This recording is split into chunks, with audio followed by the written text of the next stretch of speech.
What's up? Here we are. Yeah. IFS.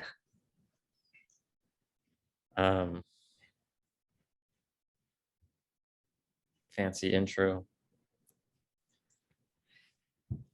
So yeah, I was asking you a few minutes ago.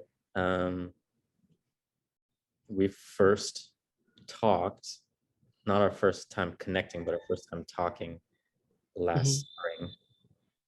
And at that time, you hadn't started doing any of this IFS with people.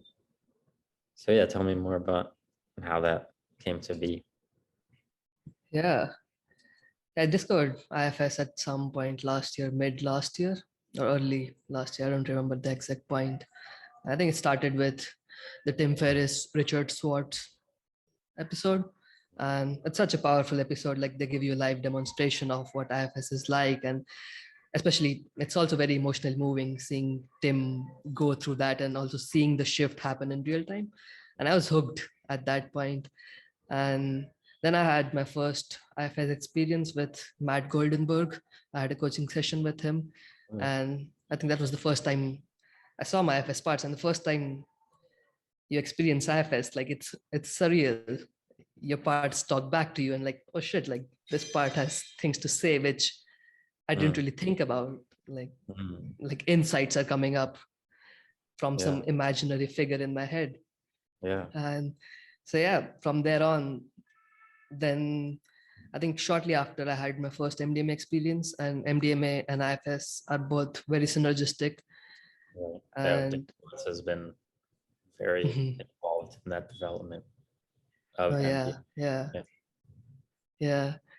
And I think it just happens spontaneously, even for people who have no idea what IFS is.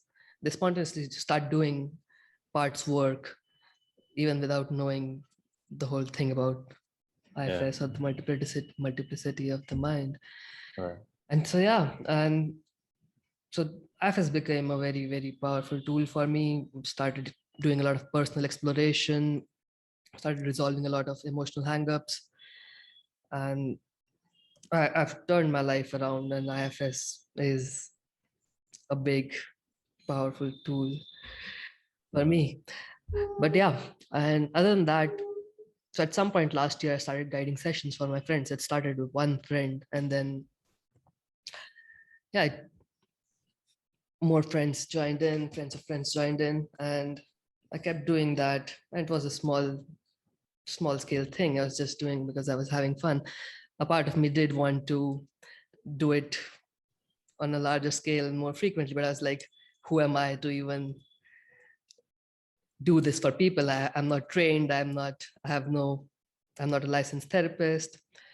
And so a few months later, I think in March this year, I sent out a tweet, and the tweet was triggered by, I saw a lot of people talking about IFS, but they did it in a conceptual way.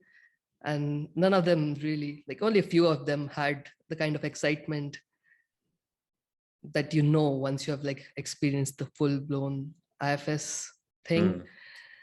And the language was also very conceptual. And so I was like, hey, if anyone would like to experience IFS with me, feel free to reach out, no promises. And so a few people reached out.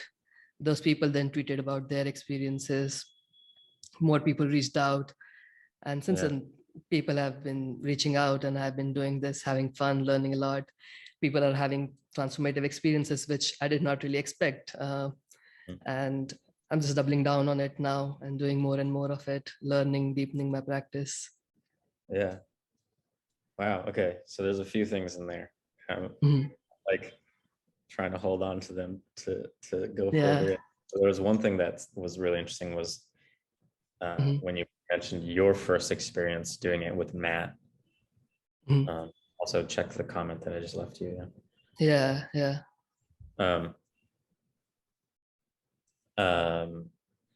How,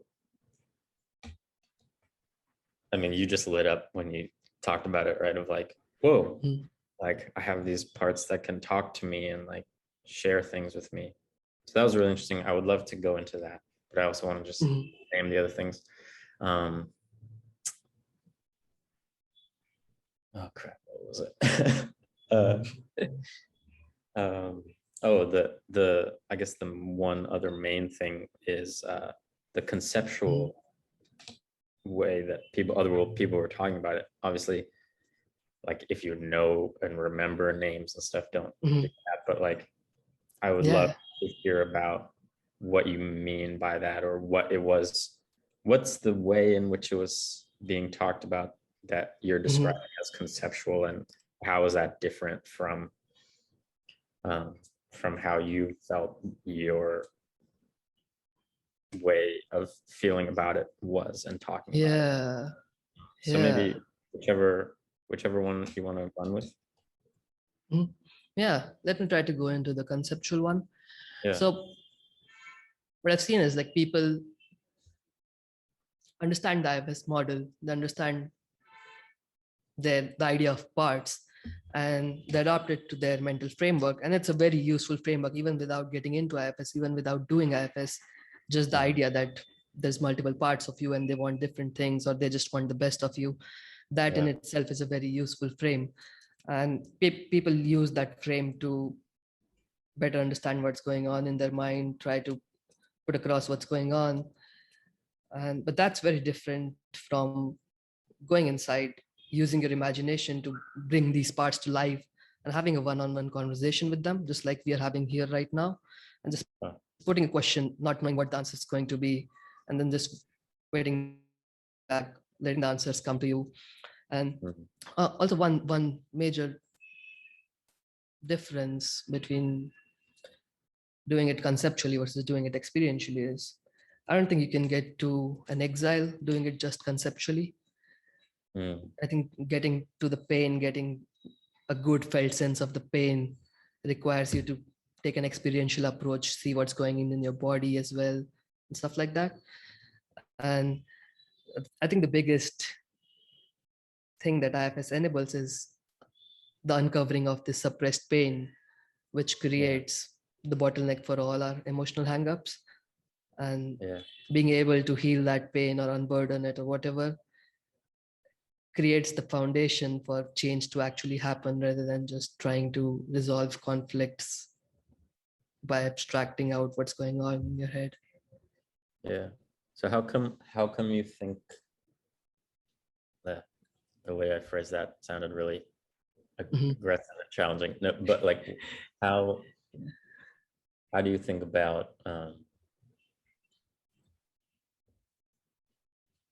how come working with it conceptually doesn't allow you to get to the exiles? Yeah. So if we were to talk about what the exile even is, it's Sure. this, so it's trauma, right? At a very basic level, it's this suppressed pain or this thing that you've buried away. And doing it just conceptually, one, it won't create the required emotional safety for that to come to the surface. I don't know, maybe it can, sounds difficult, just to simulate emotional safety by thinking in concepts. And at the same time, the whole idea of change happening through felt shifts. Yeah, And so you need to be able to feel it in your body and feel it shifting from this place of burden or whatever, or this negative belief to this updated belief or whatever, or just being able to feel that pain move through you.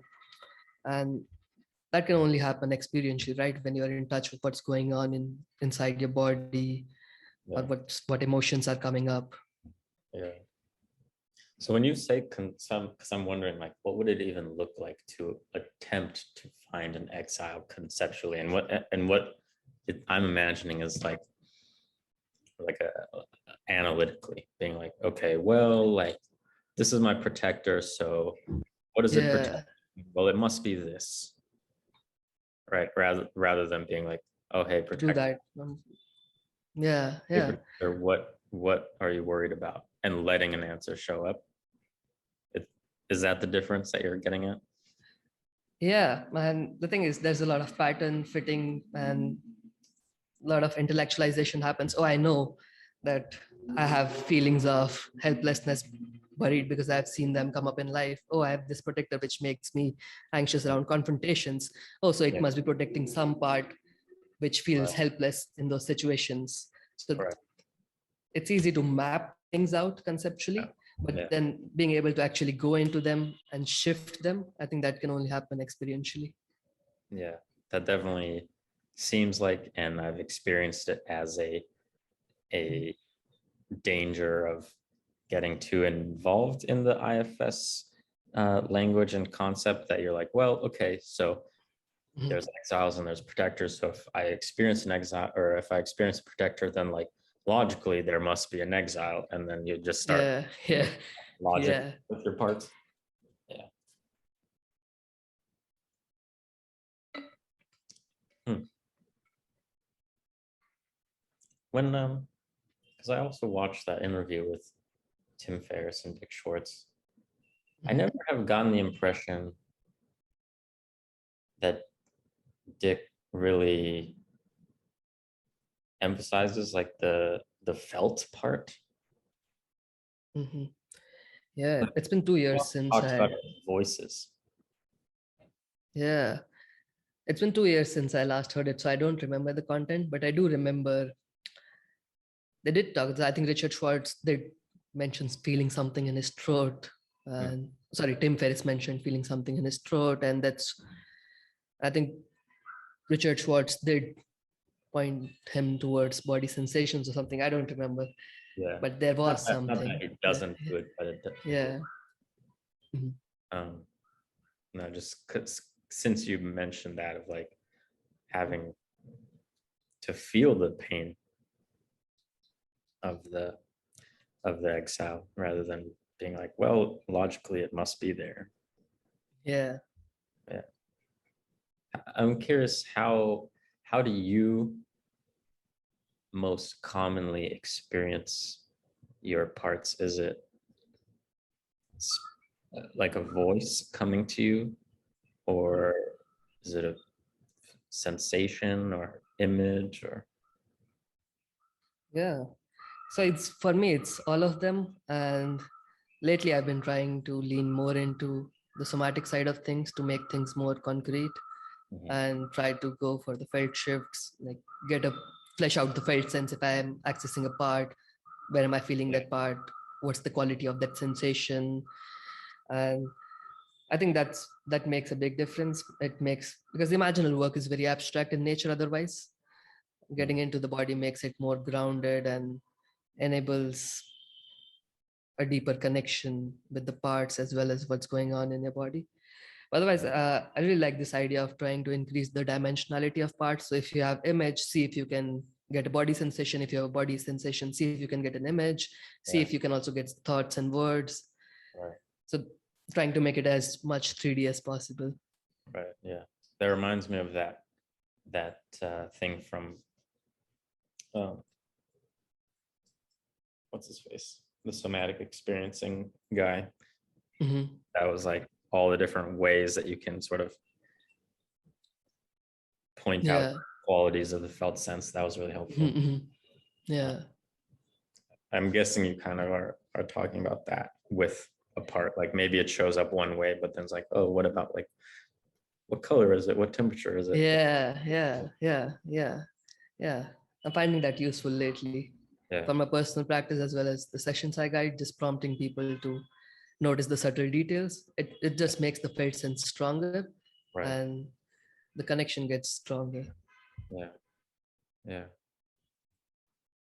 Okay. So I want to go back to the other thing that I pointed out earlier, which was your first experience.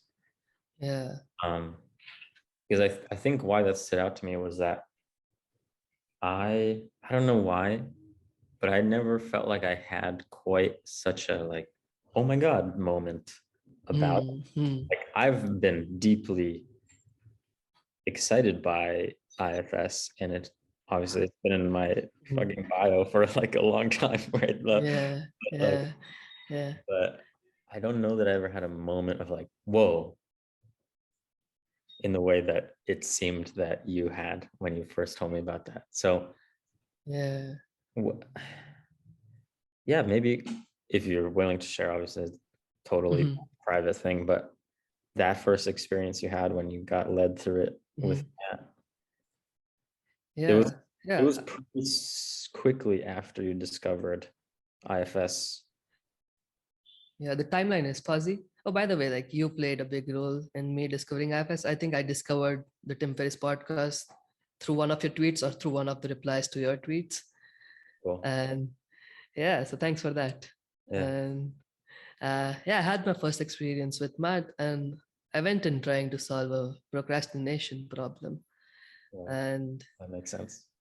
yeah, the approach that we took was like Matt framed procrastination as a self-love problem, and then we tried to. And Matt is very talented. He can integrate a bunch of modalities, IFS being one of them that I experienced that day. Yeah. And so my first experience was, I think it was around discovering this part that just wanted to play Mm. whenever I wanted to do the thing that I felt like I have to do or want to do. There's Yeah. this other part which made me distract myself, and this was a kid part, and I experienced it for the first time. Was like I just want to play, Mm. and that was very surreal because I never really thought of procrastination as that. Mm. Oh, I always thought like it's a personal shortcoming or something that just needs to be solved through focus or grit or whatever. Mm. And discovering this part that was like, I just want to play, let me play. Yeah. That was very surreal. And then there was this another part which made me feel guilt around not showing up and not putting in the work. And the Yeah. details are fuzzy, but just this meeting that inner child of me, which was just so full of joy and wonder and just wanting to play, that Yeah. really shifted how I viewed productivity and Yeah. made the whole idea of non-coercive productivity much more salient for me. Mm. Mm. Yeah. I'm curious now, like, Mhm. how do you even think about that idea of procrastination? Because I can see that entire concept almost like falling apart once you Mhm. break it out into being like, well, yeah, there's a lot going on. Actually, Yeah, like yeah, yeah, once you start dealing with multiplicity way yeah, of thinking of yourself, like procrastination is like, yeah, okay, you can kind of call it that from afar. yeah, yeah, yeah. Here's how you I think. don't really, yeah, it just, it becomes a completely different problem. And Yeah. the whole idea of non-coercive productivity and how to make that happen. And it's a challenging thing because at some level, the shoulds do work for you. Uh, Forcing yourself to do things or shaming yourself to do things does work to a certain extent. And Hmm. then just choosing, okay, I'm not going to do this anymore. Mhm. And the moment you stop that, like you don't have a system in place for productivity. Yeah. And it's a big shift, and it's a leap of faith. I'm just hoping over time I'll just figure out Right. through love. I'll just figure out how to be more productive. It's a leap of faith. You don't know if it's going to Yeah. work out. It just sounds good in theory and it Yeah. sounds good in your heart. So you Yeah. just do that. And yeah, over time, I still haven't completely solved that problem. I have come far from where I was a year or two ago, Yeah. but I still am not as productive as I would want to be. But at the same time, it's just fulfilling to see that this works. Like the Yeah. non-coercive thing productive works, even if it works slowly. I do have faith that over say 1, 2, 3, 4, 5 years, it will just I'll just figure it out. Yeah. And just having that faith also makes things very easy because when you're not stressed about it, it's easier to just lean into your wants and see what you want to do and all Yeah. that stuff. Yeah. So what has changed around productivity? What's like a Yeah. before and after? Yeah. I think for me, the biggest thing is that has changed is just finding resonance and just leaning into wants over shoulds. Mm. It's easy to do stuff that you genuinely want to do. If you're doing something like I was into marketing before this. I don't know if I've completely discarded that, but it's my go-to skill if I want to make money. Yeah. And that's something I did not really enjoy. And I had a lot of resistance around doing that. And so definitely I needed to make myself do it through coercion. But Yeah. finding resonance away from that stuff, just saying no to more things and saying yes to things where you have resonance. And when you have things that you genuinely want to do, productivity becomes easy. Yeah. Something I've experienced though, Hmm. big time, and I think there was a conversation in the last couple of days that I was having on Twitter around this. It was like sometimes procrastination is on things that you don't really want to do, right? Like the marketing. Yeah, But yeah, yeah. sometimes it's on something that, like, as far as you can tell, you really do want to do. Oh yeah. Yeah. So how does that work? Like if it is something that you think you Hmm. want to do actually, Hmm. but it's not happening. Hmm. Yeah. Yeah, the idea is if there's unconscious avoidance or like just some fear-based avoidance that's keeping you from doing that thing, I think it's just about developing sensitivity. Resonance feels different in the body, and avoidance feels different. And you can tell, uh, like with marketing stuff, there was just this grossness, the word that Brian used earlier today, and disgust. And that felt different in the body, and versus take something like writing that I want to do every day. When I think about wanting to write, it feels good in my body. Mhm. And there are different reasons why I'm sometimes not able to get around to it, versus Yeah, something which feels gross. yeah, And then if you discover something that there's something that you genuinely want to do, it feels good in the body and you're still not doing it, yeah, then there's some baggage or some stuff, conditioning associated with it, yeah. that you need to discover. I think, yeah, What would you this is where, yeah. what would you do with that? Because I can see you running into the what we were talking about earlier, where it's like, okay, well, Mhm, there's a thing I want to do and I'm not doing it. mhm. So theoretically, there must be a part of me, Yeah, yeah. but that is not, well, I don't know. I mean, maybe that's totally fine to Mhm. like, oh, well, probably then there is a part. And then you just kind of open yourself up to being like, what might that be? Not like, I'm gonna figure it out analytically. How would you, Yeah, yeah. how would So you, I'm not sure I completely get your question. so if you have something you want to do, but Yeah. it's not happening, Hmm. what would you then do from, how would you think about that? How would you approach that from like an IFS point of view, Yeah, yeah. non-conceptual way, right? Because I can imagine you being like, well, I know that I have Hmm. parts theoretically, conceptually. Hmm. Hmm. I want to do this thing. My behavior is it's not happening. Hmm. So logically, there must be another part standing in the way, Yeah. right? Who Which does not want to write? Yeah. seems different than what we were talking about before Hmm. about like Yeah, experiential. yeah, yeah.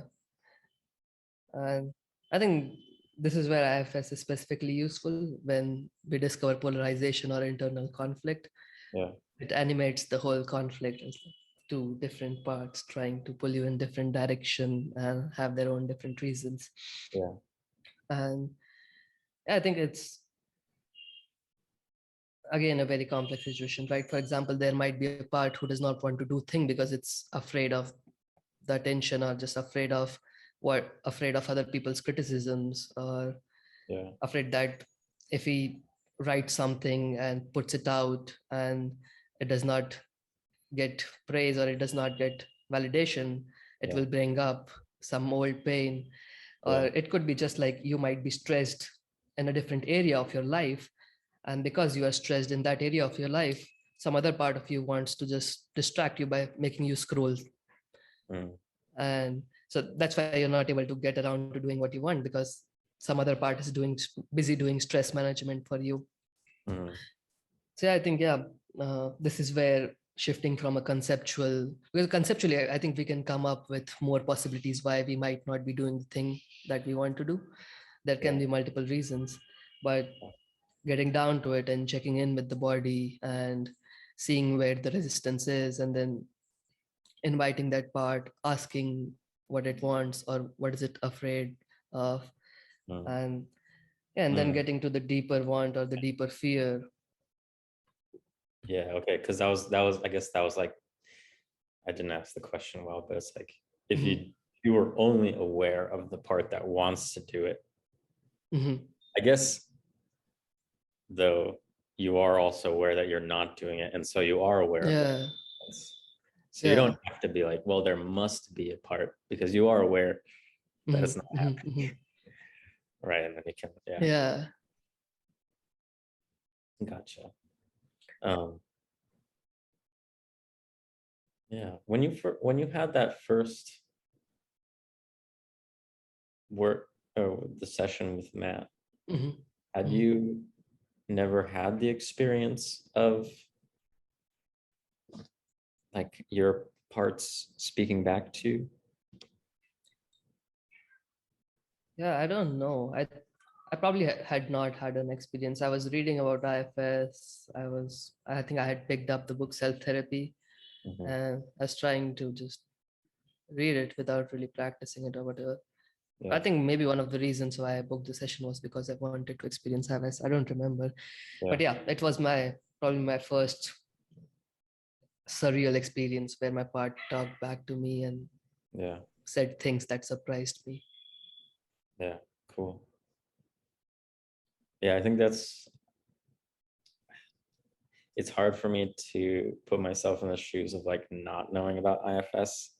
So, but I think that is probably pretty common, of like letting it speak back to you. How does that work? Yeah. What? Yeah, Like, yeah. I see a lot of people have their first experience of IFS with me, and I see that surprise and that, oh wow, this was mind blowing. A lot like of people when it experiencing comes, that. like it's mind blowing when it happens. Yeah. Yeah. Was it a natural thing for you? Or like, yeah, just talking like that part should be talking to me anyway. For me, I don't know. I think I'd have to think about this more, but I think I've just been, even before I discovered IFS, I think I was conceptualizing myself as a multiplicity. That sounds so. I was thinking in terms of parts in a certain way for like many years prior. Oh, And interesting. so I think I had gotten used to, and like, in a way, even all the copywriting Yeah. helped in that, I think, because in my own personal journaling, I would be thinking about like, oh, am I speaking as myself, first person, or am I speaking to you? Right. And like, even just that dichotomy of like, is it me or you? Yeah. If I'm speaking to you and I'm writing Yeah. you, I'm like speaking back at me from something that's not right. So there's multiple parts there. I was almost like doing parts work in a sense in my journals in that way. I remember picking up a book on, it's called How to Talk to Your Kids, How to Talk So Kids Will Oh Listen. yeah. I remember picking Yeah. that in 2015, maybe. And I still have it, and I looked in there and I crossed out your kids and I just wrote yourself.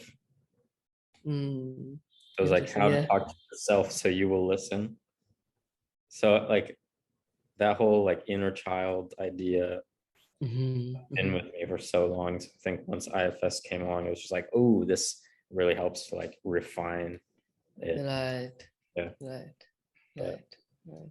Yeah. yeah.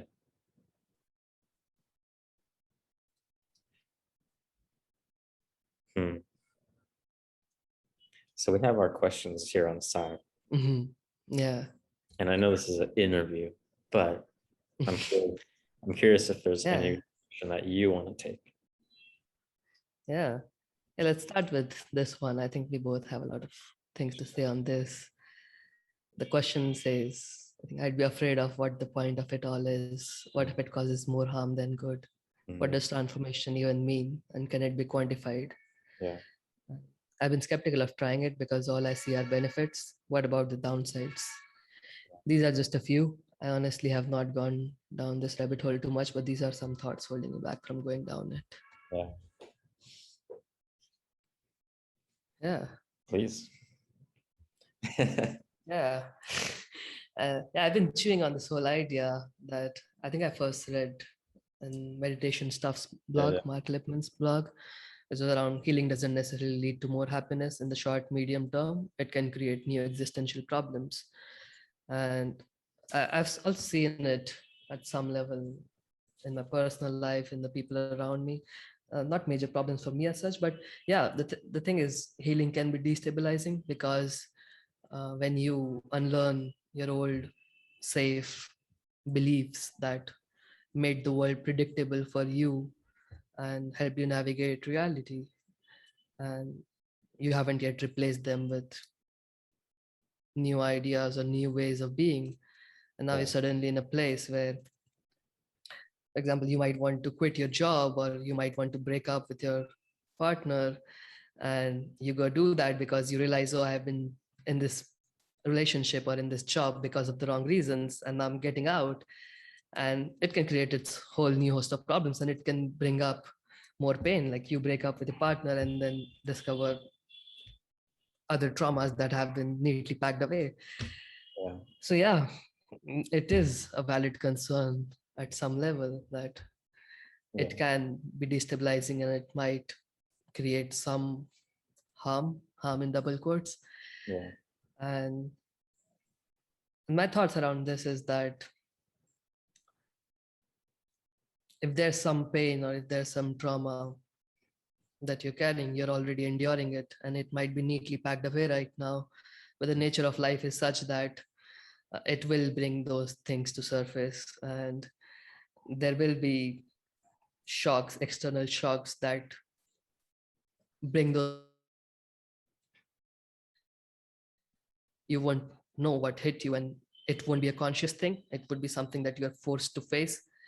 And yeah, so you're going to face it sooner or later. You can face it on your terms. And Mm. also, it's worth it. All the inconvenience is very much worth it because a lot of expansion happens. Even though there might not be more happiness, I think meaning Mm. definitely shoots up instantly once you go down this path, whether happiness or Mm. pleasure does. And Mm. uh, yeah, I think a lot of untangling happens. You get more emotional clarity, and over the long term, you do end up aligning yourself with whatever that is that you want from life. Mm. And yeah, it's a non-linear journey. There can be a lot of back and forths, but it's very much worth it. Mm. What do you think? Yeah. I'm just looking at the question again. Mhm.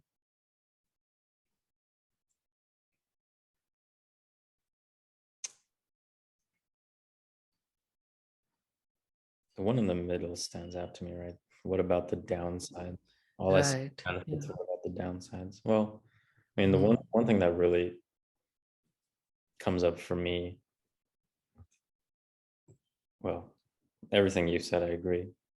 Like it can be destabilizing, right? That's the nature of Mhm. stuff is that, well, and that's what IFS conceptualizes very well in as much as it's given names to these parts and broken Yeah. in the sense that we have these parts of us, which is Mhm. a way of thinking about like all of the self-management that we do, right? Behaviors that Right. keep Mm-hmm. us away from painful experiences, right? Mm-hmm. Uh, that can be so many different things, but like Yeah. self-discipline in all sorts of different ways can Mm-hmm. be a way to not let yourself experience something which would be painful, right? Like Yeah. Yeah. dieting, making sure that Mm-hmm. you look exactly how you are okay with looking so that you don't Mm-hmm. Mm-hmm. look slightly ugly to yourself, and then all the Mm-hmm. shame and pain and everything that comes up Yeah. from Yeah. being Yeah. ugly shows up, right? So that as an Mhm. example of a protector, like it's protecting you from the pain Yeah. of what is Mm-hmm. around Mm-hmm. feeling ugly for you, maybe, right? And Yeah. so if you are exploring this stuff, Mm-hmm.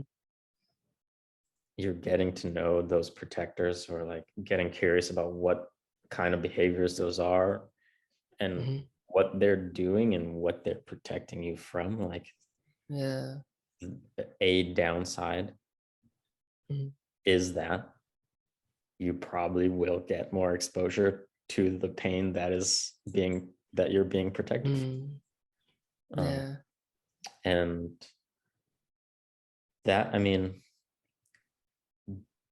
Dick Schwartz and Jay Early too, right? The Mm-hmm. self therapy guy. They both have said, when it comes to working with exiles, they both really recommend working with like a trained person, because that is a Right. grief that's really intense.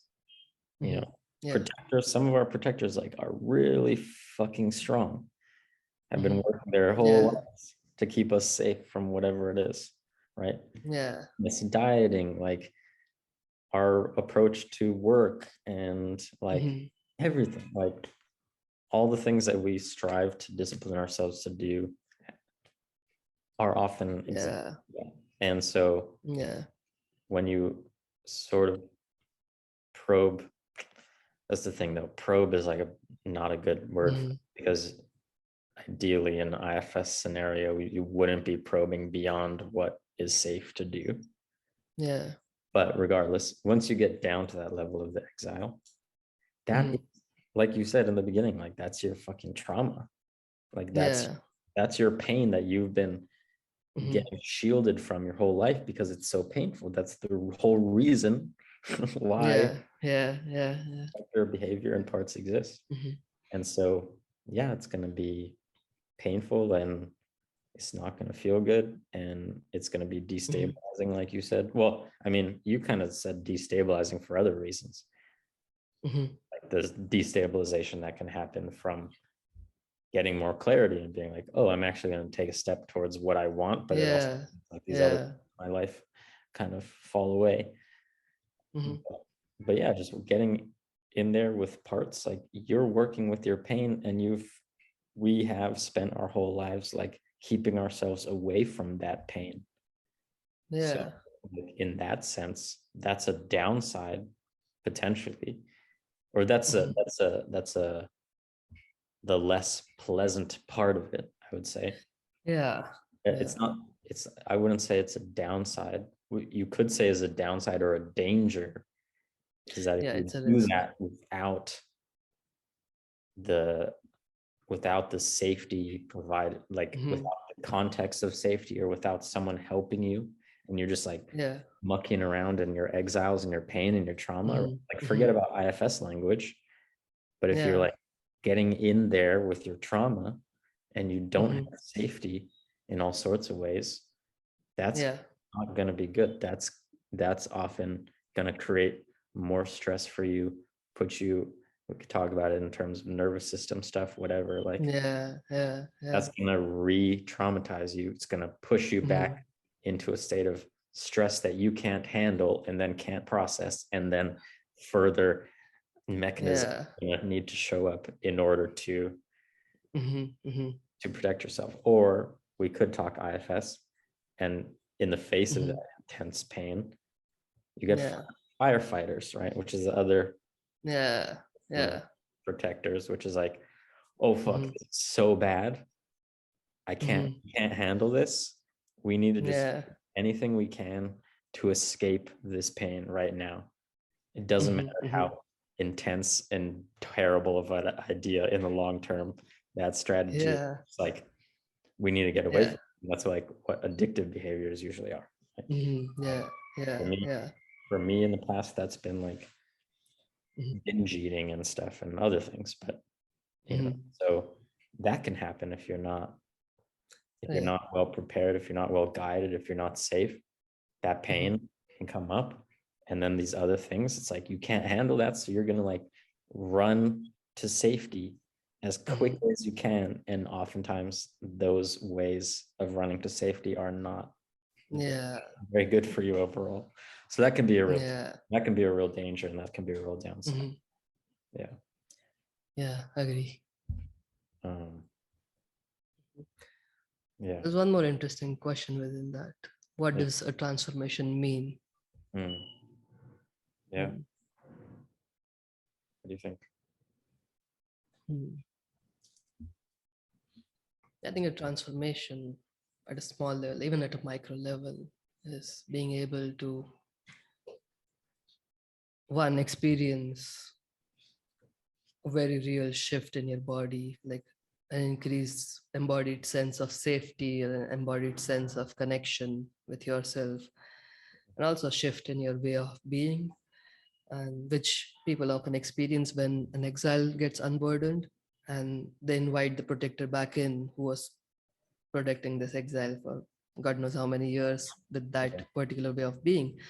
And Yeah. now suddenly the protector sees, oh, I no longer need to be this way and I can take on an evolved role. And you also feel that shift happen in your body and also in your day-to-day life where you find yourself acting in different ways and showing up differently. So I think transformation at a broad level would be many of these shifts coming together to Mm, fundamentally change who you are, or not even change, just bring you in more alignment with who you are, or become more connected with who you are, with people around you, with reality itself. yeah. I'm curious to like make it concrete. Are there any examples that you'd be Mhm. willing to share around like parts work that you've done where then an exile Mhm. has been unburdened and a protector now can do something else? Like, have you Mhm. Mhm. have any concrete examples of that? Yeah, yeah. So I had a lot of anxiety around conflicts. There was a part of me that would make me avoid any kind of confrontations, or even if there was any possibility of confrontation on the horizon, I would engage in people pleasing behavior to make sure that the confrontation did not happen or any kind of altercation did not happen. Yeah. And this was also very much real in the physical domain, where if I felt like I could be overpowered in a certain situation, I would just not get into that situation or avoid or choose a different alternative. Oh, that's it. And yeah, and so my first experience with IFS where I actually met an exile. I did not really meet an exile when I did the session with Matt. I met an exile when I did my MDMA session, and I met this part which was carrying a lot of pain from my childhood around bullying. And I saw all those memories flood in, and I saw this part, how it looked weak and frail, and it like very much felt helpless. And yeah, that was the starting point of that thing shifting. Like I did much more work around that. After that experience, I was like, oh, I've solved this. Now I might be able to like just go into the confrontations and just deal Mm, with them. There was a shift. I was able to take up more space, stand up for who I am, and just go a bit more outside my comfort zone. But yeah, it unfolded, continued to unfold over the coming months, and now I'm at a place where I feel okay. Like there's another part of me that now nudges me towards like not shying away from confrontations, mm, and like just if there's a possibility of me asking for something or standing up for what I want, it nudges me to go after that.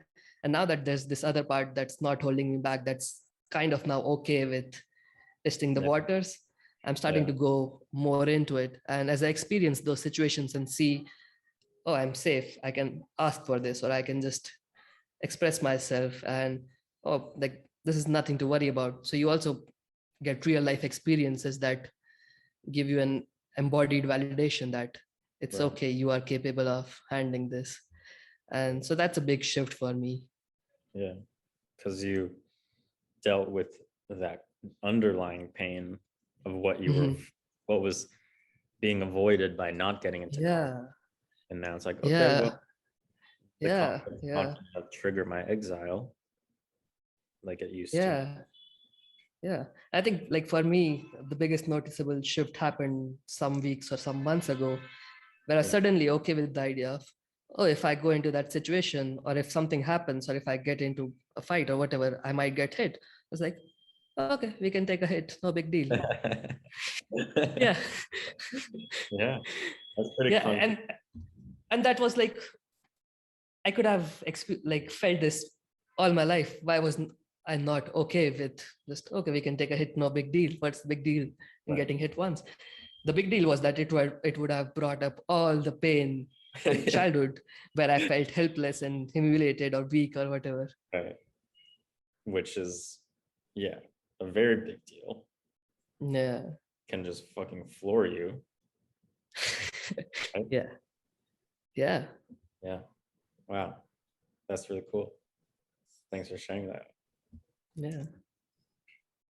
Transformation. Yeah. It's such a big word, you know. Oh Um, yeah. it's like, oh, it makes it sound like it has to be like your whole life, you know. Yeah. But I think your example is really good. It's like it doesn't have to be. It doesn't have to be like some sweeping. Everything hmm about me is different. Like my life suddenly is rose colored. Yeah. No, just like bit by bit, like these various things that were once challenging hmm aren't hmm challenged, or is this thing that I wanted but I never could do, like the procrastination problem. Like I'm no Yeah. longer procrastinating on that. I just do it because I want to, or like hmm all this other shit that I didn't want to do and I was procrastinating on it because I didn't want to do it. hmm No, I don't do it anymore. Like, Yeah. Yeah. Yeah. you know, Yeah. so like bit by bit, doing those various hmm steps. hmm I mean, Yeah. it's smaller than that, right? Like, I don't know, like, this is not the smallest thing that it could be as an example, but like writer's block. hmm Know that the person who asked this question is a writer. Yeah. Both of us have professional Yeah. background as writers. It's a real Yeah. thing, right? hmm And so you can work with that experience and be like, what's going on? What are the parts involved hmm in the writer's block? And Yeah. I'd be curious if you have anything to say on this, on the writing specifically, but like, hmm I mean, in a certain way, I have writer's block in that I don't really write a lot nowadays, hmm but I'm also more prolific than I've ever been. Right. Like, I mean, I think you at least hmm know that I make all those videos, right? Yeah. Yeah. Like, I don't think twice about it, which hmm is like the complete opposite of writer's block, right? Writer's block is like, ah, Yeah. I can't even write like one sentence without being like, oh, is that right? Like, ugh. Yeah. And on the other hand, I now literally will make hour-long plus videos with no plan. hmm Like it's nothing Yeah. because I'm not afraid of. hmm Well, hmm I mean, there's so much in that, but like that's one Yeah. Yeah. area, Yeah. one little particular thing. It's like I'm not afraid to like express myself, Yeah. at Yeah. least in that area. I mean, that's not to say that there's not another area, hmm hmm right? Like I would still say that I don't write, like I don't write big ass articles. Like I don't even write threads like what you put about IF. Yeah. So Yeah. going on there. Like I could do things of that nature too. I have Hmm. a little bit of a block around that. Hmm. But in this other area, I'm like very unblocked in a way that previously would be Yeah. unimaginable. So it's Yeah. smaller, Yeah. smaller transformations. Yeah. Yeah. Definitely. I think it can even be smaller than that, like just asking for a discount, Yeah, feeling comfortable enough yeah, with doing that. yeah. Shit. I Yeah. mean, it can be so small, just like Yeah. And it all builds up. It all saying, builds up. Like you saying you ask for that morning, discount, you get it. making small Yeah, talk with sorry. the cashier, Oh yeah. Oh yeah. like Yeah. the smallest mundane thing, right? It Hmm. takes 2 minutes of your day. Hmm. Whether you do it or don't do it doesn't make any big difference in how you're, Yeah. but it can make your day a lot better. Yeah. Yeah. Yeah. Like Yeah. even that kind of thing. Yeah. I also think this then becomes the source of new trauma to get uncovered, because now you're stepping outside your comfort zone and you're poking Yeah, holes in areas where you've never ventured. right. And so other stuff that had been neatly packed away, other stuff that you never even experienced because you just never went there, and all that stuff is now ready to come to surface. And so it's just this cycle where you expand, you go out there, you go outside your comfort zone, get triggered, again contract, heal those things, again expand, again get triggered, Yeah. again get contracted. But So as it you do becomes that, like, that's only yeah, happening because you've been developing more and more trust oh and safety yeah, yeah, in definitely, yourself and definitely, capacity to deal with it. yeah, So it's not like yeah, just yeah, suddenly I'm just gonna get like whacked by something I can't handle at all. yeah, Yeah. yeah. And I think after one point, I think after you cross a certain threshold, it also becomes self-perpetuating, because you've experienced so much, because you've developed this self-trust that, oh, I'm able to solve these problems, so I can take up new problems. And so you take up new problems, you solve them, more trust, more problems. Yeah, it becomes a virtuous cycle. New problems. Yeah. I mean, that's definitely not a selling point. uh, Yeah. but no, I mean, I think there is a way to think about that as like a negative. Hmm. Yeah. You wouldn't want to encounter. Like oftentimes people talk about like, oh, change is inevitable. So like stop Mm. fighting it. But the very tone of that is like, it's like you have to begrudgingly accept that change is going to happen. Yeah. Or it's like, if I grow, I'm going to encounter new problems. Ugh, right? Yeah.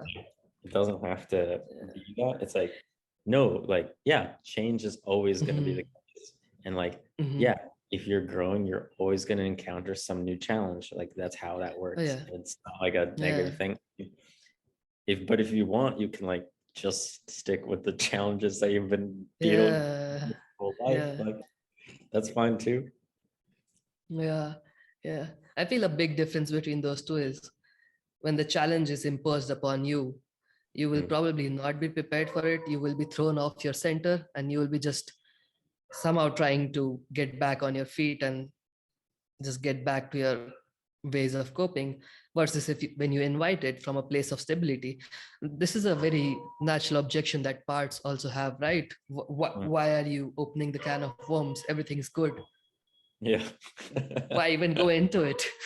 Yeah. Everything's stable right now. Yeah. Life's not perfect, but like it's okay. Yeah. And so the idea is, when you have this sense of stability and life's good, I think this is an opportunity where rather than being forced to go into it by circumstances. Yeah. Yeah. Well, so there's that. And there's also Mhm. the fact that it's not all just negative shit, right? Oh yeah, yeah. Like parts can be fucking happy as hell, Oh right? yeah, oh yeah, You can do parts yeah. work around being happy. Hmm. Hmm. So not Yeah. like I do think that that's even in like the calls that I've been doing this month, right? there's this Mhm. tendency to be like, oh, well, the only things to talk about are like the crappy thing, Yeah. Yeah. stuckness. And I mean, I guess I pose the prompts in that way, but like, oh, it's just about problems. It's just about pain. It's just about bleh. Hmm. Like, Hmm. you also feel happy. You have parts of you that feel joy. Like Yeah. that's Yeah. also Yeah. a thing, and you can like spend time with that. So it's like Yeah. if you're feeling good in life, the only thing to do isn't like, okay, well, like let me go find the like let me go open the can of worms. It's like, oh wow, I feel really good. Like let's really like Yeah. experience that. Hmm. Hmm. Yeah. Like if Yeah. you had it, I True. mean, that's one of the beautiful things about parts work, Hmm. IFS. It's a little easier to talk about when it's just like parts work that's like involving like an inner child. But it's Hmm. like if you were to take that literally and to be like, you have a child with you, Right. Yeah. that child is happy, Hmm. how are you gonna handle that? Are you gonna be like, okay, well, now's the time to like Yeah. actually be like, actually everything's terrible under the surface. It's like, no, let's just be fucking happy. Yeah. Yeah. Yeah. Yeah. Definitely. And like there are parts of you that have a sense of adventure. There are parts of you that, yeah, there's so many parts that you can call upon to make your lives more, like increase the richness in your life. Yeah. There's a part of you that loves dancing, and yeah, just calling upon those parts, inviting those parts and giving them the stage to express themselves. Yeah. And I know for me, a big helpful thing about the whole multiplicity idea is allowing Mhm. yourself to not strive for consistency, Mhm. right? Like if you are wanting to dance, like if you have some impulse to dance and you're also like Mhm. scared of dancing, you Mhm. don't have to like make it like logically into like one thing. It can be like, oh, Yeah. separate those out. It's like I do want to dance and I also Mhm. like dancing. Yeah. Yeah. Yeah. So it's like, oh, okay. I don't have to fight it and be like, well, what the hell is actually going on? Ugh, Mhm. what do I Mhm. actually Mhm. want? Mhm. Which can feel like Yeah. a tangle. And then it's like, Yeah. okay, so I want to dance and also I'm afraid of dancing. So now I can like focus on one or the other. You good? Oh,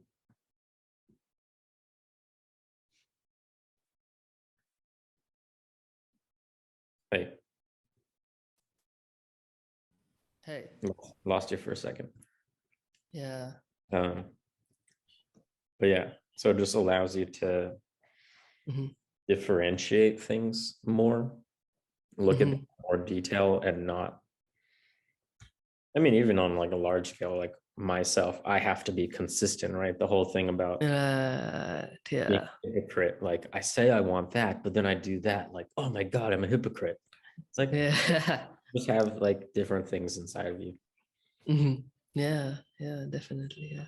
And then yeah, I have that tweet. I have that tweet that I like to like retweet every once in a while or quote to people. Mhm. It's like, "Hi, I'm a hypocrite." Like I'm leading with that. Like, yeah, I have a Yeah. lot of different shit inside of me. It's not all like Yeah. consistent, Yeah. you I know. love that. And then it's like you realize that, and you really live with the whole IFS thing. It's like, Mhm. yeah, that's okay, and I'm not like ashamed of the fact that like I don't make perfect sense. Mhm. Mhm. Yeah. It's Yeah. Yeah. very freeing. Yeah. That's such a big burden off your shoulders, like not having to be coherent and consistent. Yeah. And then ironically, you'd become more coherent and Yeah. Yeah. the way Yeah. by allowing yourself not to be. Mhm. Yeah.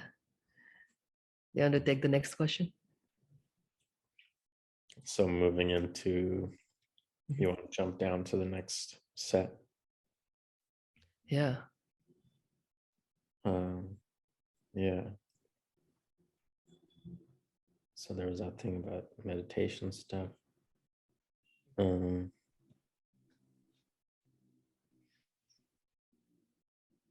This is the feel one like for you would be traditional better. therapy. I feel like you would be. I'll read the question, but I think you would be better for answering this because Yeah. of the fact that you've been Mhm, guiding sessions. mhm, So I'll just read the first part and then maybe I'll read all of it. So I've been trying mhm, to do IFS, seeing a traditional therapist, 50-minute sessions once a week, and not mhm. finding it particularly successful. Given the time constraints and other limitations, how well do you find IFS work mapping to traditional therapy? Is there a way to make IFS successful within traditional therapy? And then expanding on that, by traditional therapy, I mean meeting with a licensed therapist.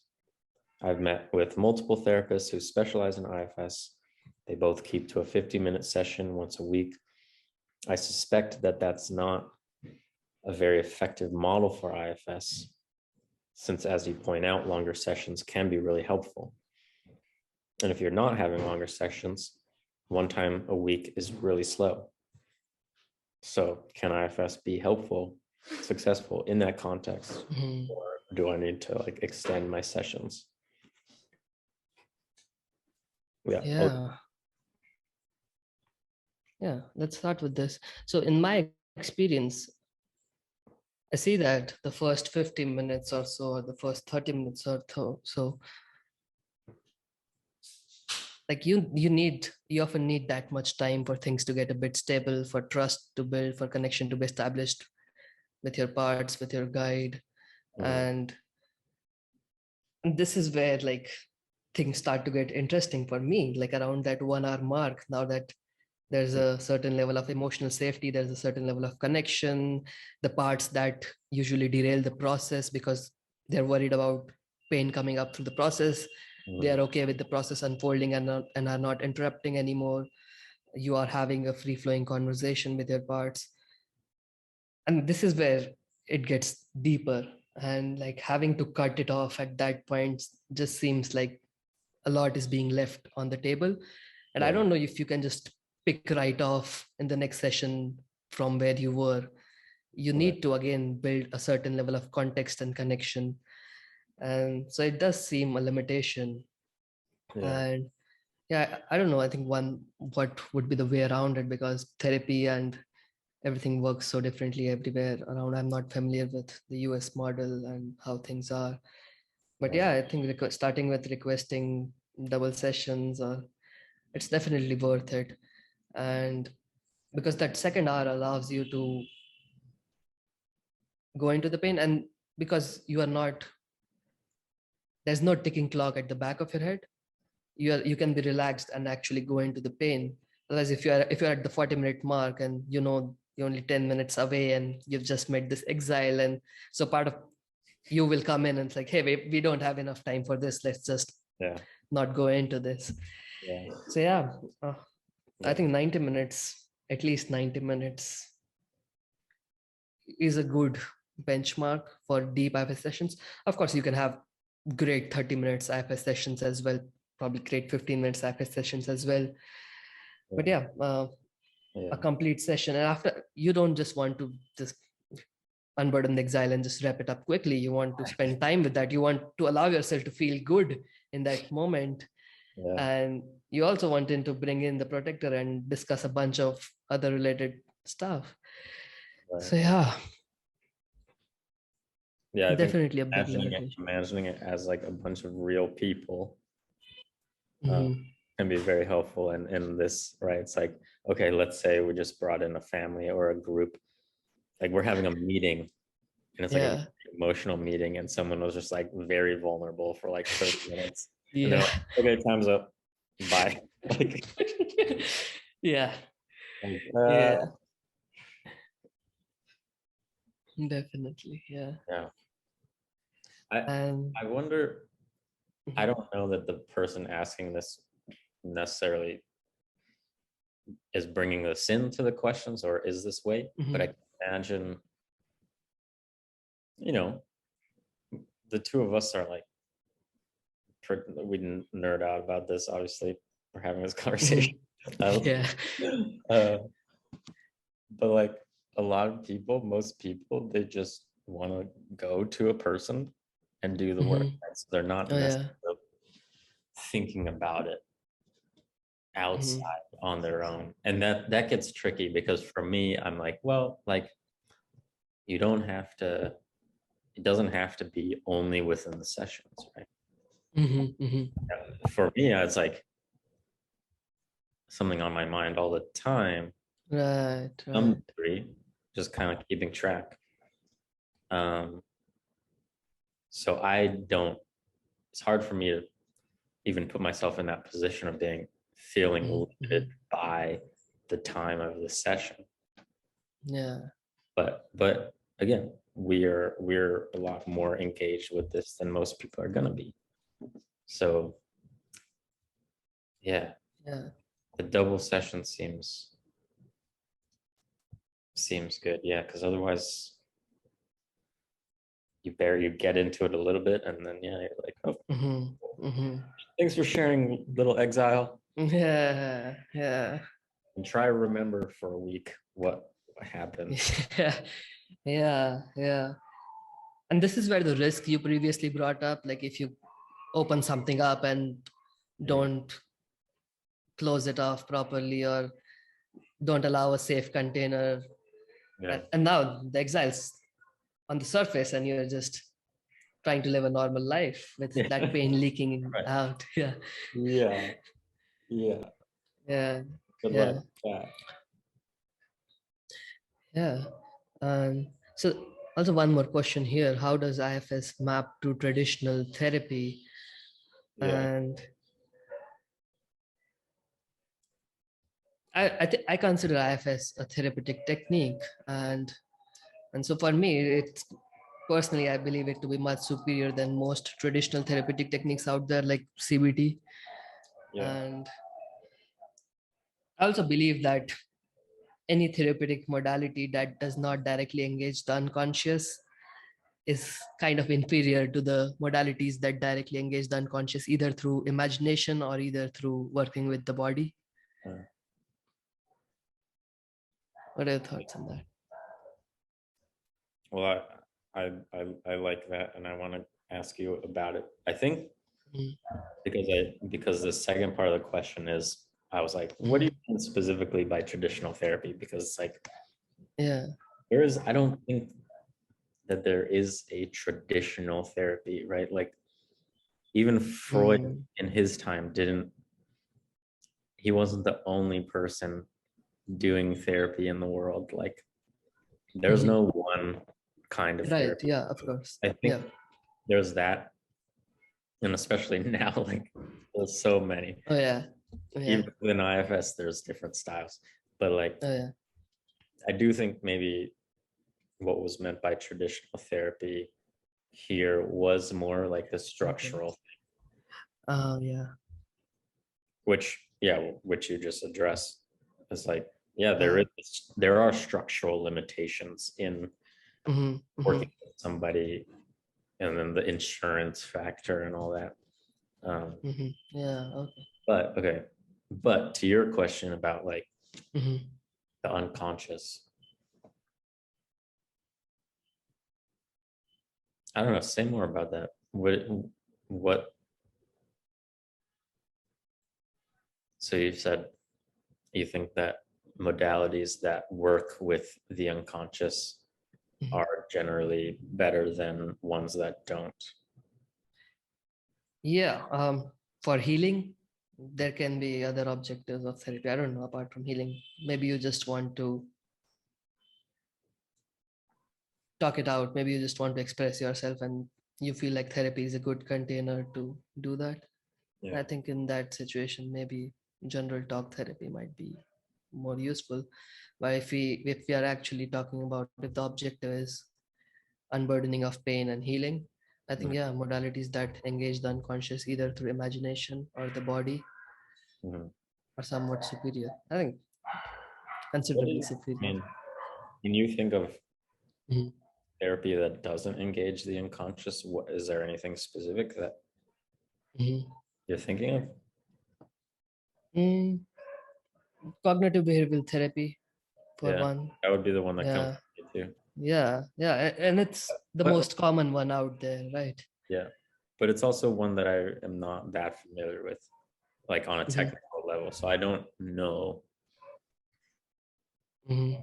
It seems likely Yeah, to me that they don't really talk about the unconscious, just given the way that it's talked about in general. But yeah. So the rough idea of CBT, like from my experience or from what I have read, is the idea is that difficult feelings, or something along the lines of how the problem is in your cognition. If you just fix your cognition, fix how you think, the yeah, feelings will sort themselves out. So the view is that feelings originate from thoughts, yeah, which is, I also find that fundamentally flawed. yeah, Like yeah, thoughts can very well originate from feelings. But yeah, anyway, the model is, yeah, you think there's this irrational belief in your thinking pattern, and we are bringing it to surface, and now with just bringing it to your consciousness and awareness, yeah, and through practice you can just update that belief, something along those lines. And yeah. it's not really working with the source of the uncomfortable feeling or the Mhm. belief. Yeah. Yeah. Again, I can't really speak to CBT technique, Yeah, yeah. but I'm not an expert either. I feel like, well, one, I've worked with somebody in a as a client, um, Mhm, me as a client, mhm, who was not working in as a CBT person, but like was kind of trained in that mhm. view of things. And I always butted heads against it in that sense. I was like, I Mm, don't think, or my experience of it mm, was not even that mm, my feelings come as a result of my thoughts. But I think since then, the more I've like thought about all sorts of stuff around this, mhm, mhm. a lot of it perhaps has to do with the individual client and their level of Right, awareness. Because some right. people are Mhm, way more aware of their thoughts and their cognition than their body. mhm, Like that is mhm. Yeah, like perhaps. come into the felt shift stuff Mhm. and the focusing stuff. Yeah. It's like, oh, Mhm. felt sense, what? But I have a lot of Mm, thoughts, mm, right? mm, Like I mm, don't know what's going on in I don't have any feelings in my body. I feel good, I feel not good, mm, but I have all these mm. thoughts about things, right? So some people very much are that way. And so Right. whether on a theoretical or whatever, like neurological level, um, feelings come as a result of thoughts or otherwise. For those people, they definitely have access to thoughts first, and that's the avenue through which Right. Yeah. you can work with and maybe arrive at feelings. So I think for that Right. kind of occasion, it does work. Um, Yeah. and that was like the kind of people that this person I'm thinking of did work with generally. They didn't Mhm. tend to have an awareness of their bodies or their feelings, right? Like Yeah. Doug Catterin talks about alexithymia, right? Of Mhm, mhm. like that. Right. Yeah. I Mhm, mean, let alone like lack of interoceptive ability. mhm, So having no like real sense of or vocabulary for your emotional, mhm. let alone ability to notice like feeling, like sense Yeah. yourself, then you can't address any of that because you don't have any words or ability to notice it. So Yeah. Even in those situations, I still feel that IFS can yeah, be a superior modality compared to CBT. And of course, it's very context and but there, specific, and it's, but then there yeah. would But even be if you have just access to thoughts, yeah, yeah. Well, right, because yeah. we're discussing just like cognitive versus like top down, bottom up, which direction, Right. right? But I Right. think I agree with you that like again, not knowing CBT very well, but knowing IFS, Mhm. just the way that it has you relating to the thoughts Yeah. is Yeah. is pretty unique, and that Mhm. can be very Yeah. helpful. It's like, okay, well, Yeah. I don't notice a part like in as an image or like as a feeling, but like I have this Mhm. thought and I have this other thought. What's Mhm. how do I Mhm. relate to those and how do they relate? It Yeah. doesn't have to be like, oh well, this thought is like logically wrong and I have to like tell Yeah. it how its Yeah. premises Yeah. not Yeah. correct, right? It's Yeah. like okay, Yeah. I have the thought, I have the other Mhm. thought, but yeah, anyway. Yeah. Also, like how Eugene Gendon talks about how focusing can be integrated into any therapeutic technique. I feel similarly about parts work. Maybe not in all modalities, but I think there's some advantage to bringing parts work into other modalities as well. And even if we just stay with the CBT technique and try to update the beliefs or inspect the beliefs, rather than doing it generally, isolating a part that holds those beliefs and working with that part specifically, like creating a very specific curated context where that belief gets activated and then working with that part, there Mm, might be some advantage to doing that. yeah, maybe, yeah. Um, yeah, I think that reminds me of another question I had for you, which was Mhm. around. So my sense overall is that you don't necessarily think about parts as being like literal Yeah. things in the brain, but you are definitely talking about them as entities. You use that word a lot in your threads. Mhm. Um, what's the question though?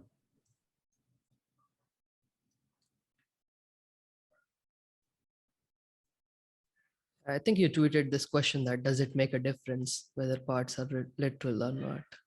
Well, that was a question. Mhm. We could go there. I'm having a hard time like formulating the actual question right now. I think maybe it's like because I've been very in the focusing Right. way of thinking about things. Like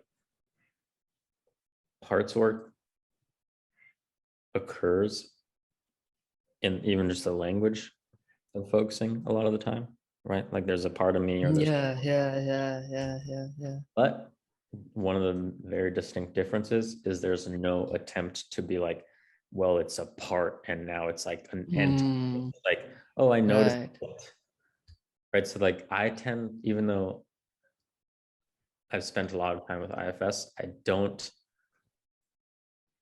ever like make parts. I'm like, oh, I have that Hmm. thing. There's a thought, there's a feeling. I Hmm. don't try to be like, Hmm. is it the same part? Like, is it one part of me that's like, Hmm. Hmm. Hmm. Hmm. um, I'm curious. So I'm curious about like your experience of that and like the value for you of thinking about them very much as entities. Yeah, Even yeah, if they're yeah, not yeah. literal, you're still Mhm. conceptualizing them that way. Mhm. Yeah. Be right back. Yeah.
Yeah, hi, I'm back. That was a good call. Yeah. Uh, Mhm. um, Yeah. So the question was yeah. what value there is in making the parts a bit more concrete versus letting them be nebulous. Yeah. Like rather than just being like, oh, there's something in me that's feeling that or thinking that, Mm-hmm. Mm-hmm. but not making it into like a little entity versus Yeah. into an entity like, oh, there's a thing there now. Mm-hmm. Mm-hmm. Mm-hmm. Yeah. Yeah. I think there can be some potential downsides to making it an entity. Yeah, but let's first talk about the upsides. And I think the upside is it makes the process brings much more emotional clarity. Like when you're feeling a bunch of things, if you're skilled enough, you can just let them be all of them together and interact with them without making them concrete or without making them entities. But taking these different conflicting feelings or even if they're not conflicting, they're just different, and making them as two separate concrete entities makes the process much more clear. Like there's also much more sensory clarity after that. If you do that, you now know, okay, you don't have to check whether it's coming from this part or that part.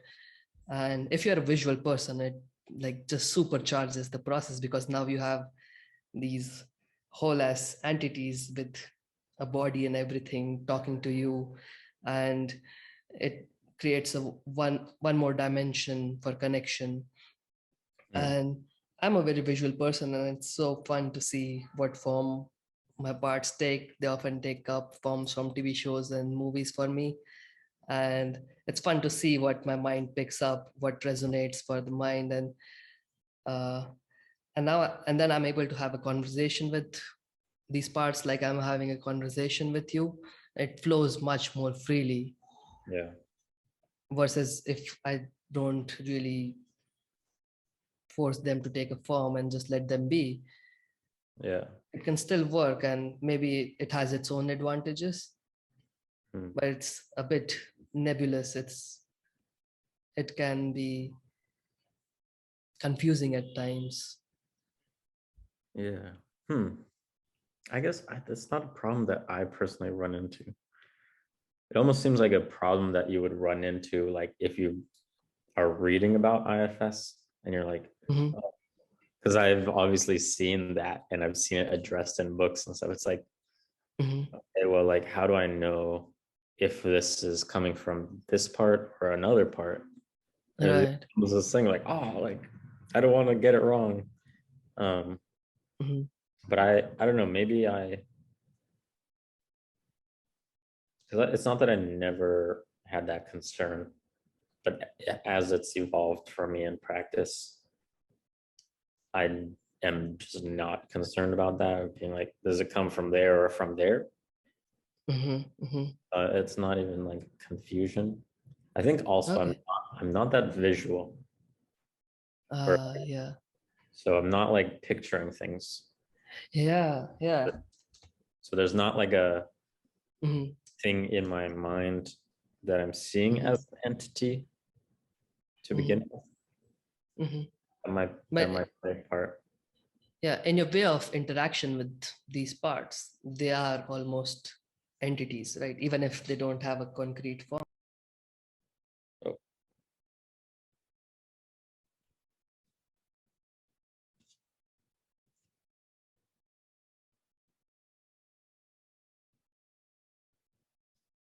um, you were saying the way I interact with Yeah, the parts, they are entities, even if they don't have a concrete form. Like you put questions to them and you get answers from them, right? yeah, sort of. I just kind of pose questions, but I'm not posing them Hmm. to parts. Okay. Again, like I don't know. I feel like it's sort of like I've been living in it for so long that like I've been asked too about like what's my focusing process. I'm like, I don't know. I feel like I'm just kind of doing it all the time. Like, um, like it's certainly been much more the case over the past couple of years, but more and more and more, most of the thoughts that I place any Mhm. value in or that are interesting to me, Yeah. the experience of how they come to me is that they bubble up. Hmm. Like they're not ones that I'm like taking myself to, like Mhm. a train of thought necessarily. Sometimes it's like Mhm. that. I'm like thinking through things, but a lot of times things will just bubble up. It'll just like show up. Mhm. Right. Like if I lie down to do like the only kind of meditation I do is like somatic. Right. Um, but like if I lay down to do that, a lot of times, even within like the first 3 minutes of literally just laying there and being like, okay, I'm gonna relax and not like be in Mm. my head, Yeah. Yeah. much stuff just like boo boo, like all these like Yeah. answers and ideas just show up. Mhm. I didn't look for them. Hmm. Um, Hmm. so I don't think about that as parts. Yeah. I think you could Yeah. easily Yeah. about that stuff as parts speaking, right? And so a lot of the time, Yeah. so I do in the same way that like that stuff just kind of bubbles up. I also will Mm. pose questions to myself. I always am like I text myself. Mhm. Mhm. So I have a text thread with myself and like Right. I'll just like text myself questions like, oh, Mhm. what's this about? Or like, what if that? Or how would I feel about that? Right. And I'm just like putting it there. It's not like Mhm. being posed to a part necessarily, but it's just being posed. And then Mm. it's being operated on, it's being considered somewhere. Right. Right. And do you ever make the move of unblending from parts? For example, a part bubbles up and you feel anger towards this part. Mhm. You find yourself judging this part. And what's your move in that situation? um well, it depends sometimes. So I think right, like I just use Otter so much, and before Otter I just Mm-hmm. have a voice recorder Mm-hmm. a lot of time. And I think especially if you're working like solo, Mm-hmm.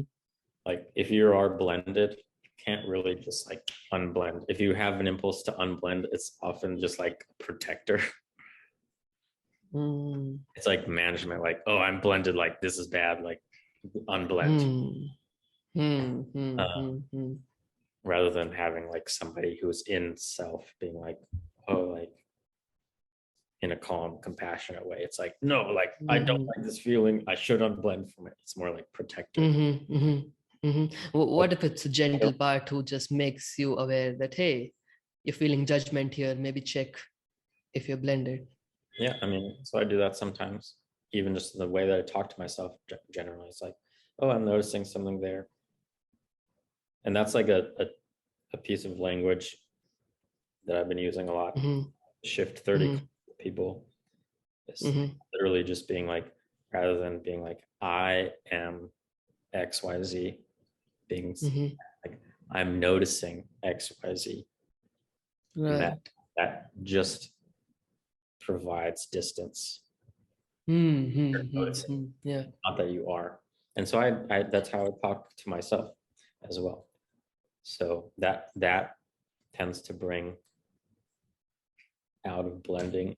But then also a big part Mm-hmm. of like how I've done IFS is Mm-hmm. I will just like go on a walk or whatever. I will just like be blended and I'll just rant Oh yeah. Yeah. as the in the blended part. Mm-hmm. Yeah. Right? But I'm also like I was talking about like with making the videos, not like concerned about saying the right thing or planning it out or Mm-hmm. whatever. So I have at Yeah. least that freedom to just like speak my mind Mm-hmm. without editing it. So I just rant from that blended place, and then I have a recording of it. And if it's Yeah. a while, I can go back and revisit the recording Mm-hmm. and the transcript too, and I can read through it and be like, Mm-hmm. oh, okay, so there's definitely a part of me that thinks this and this and this and this and this, Mm-hmm. but I go back to it Yeah. from a place when I'm no longer. Yeah. Yeah.